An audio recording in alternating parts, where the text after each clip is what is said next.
अच्छा नाज़रीन, 9 मई के 8 मुकदमात में इमरान खान की दरख्वास्त जमानत पर फैसला आज भी नहीं सुनाया जा सका। 2 रुकनी बेंच ने आज समाअत के दौरान फैसला महफूज किया और कहा कि 3 बजे फैसला सुना दिया जाएगा। लाहौर हाई कोर्ट में फैसला सुनने के लिए तहरीक इंसाफ के कारकुनों और रहनुमाओं की बड़ी तादाद मौजूद थी, बहुत बड़ी तादाद, पूरा एक जलसा बन गया था। जिसके बाद आलिया हमजा साहबा का ये बयान भी आया कि हम जहाँ खड़े हो जाएंगे वहीं पर जलसा हो जाएगा। तो कहते थे ना कि जहाँ से हम खड़े होते हैं वहीं से कतार शुरू होती है। आलिया हमजा ने कहा था कि जहाँ हम खड़े हो जाते हैं वहाँ पे जलसा हो जाता है। अच्छा, फिर हुआ क्या, 5:30 बजे के करीब अदालती अमले ने बताया कि जी फैसला अब कल सुनाया जाएगा। इस पर कारकुनों में ज़ाहिर है बहुत ज़्यादा मायूसी और बददिली पैदा हुई। कराइन बता रहे हैं कि आज फैसला सुनाया ही नहीं जाना था। यह तो इमरान खान के वकील जो बैरिस्टर सलमान सफदर ने आखिरी वक्त पर क्या खूबसूरत और ज़बरदस्त कार्ड खेला। बिल्कुल अदालत को कहना चाहिए, बल्कि अदालती निज़ाम को बिल्कुल बांध के रख दिया, उन करो जो करना है। किया क्या, आखिरी वक्त में इस केस में मियां महमूदुर रशीद की दरख्वास्त जमानत वापस ले ली, वरना अदालत की तरफ से आज फिर तारीख दिए जाने का इम्कान था। और जजेस यही ज़हन बनाकर आए थे कि पहले मियां महमूदुर रशीद की दरख्वास्त जमानत पर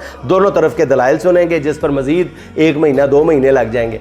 बैरिस्टर सलमान सफदर ने बिल्कुल एट 11th आवर इंतहाई हाजिर दिमागी से काम लेते हुए ये सरकार की चाल नाकाम बना दी। उसके बाद जजेस के पास इमरान खान की जमानत पर फैसले के अलावा कोई चारा नहीं रहा।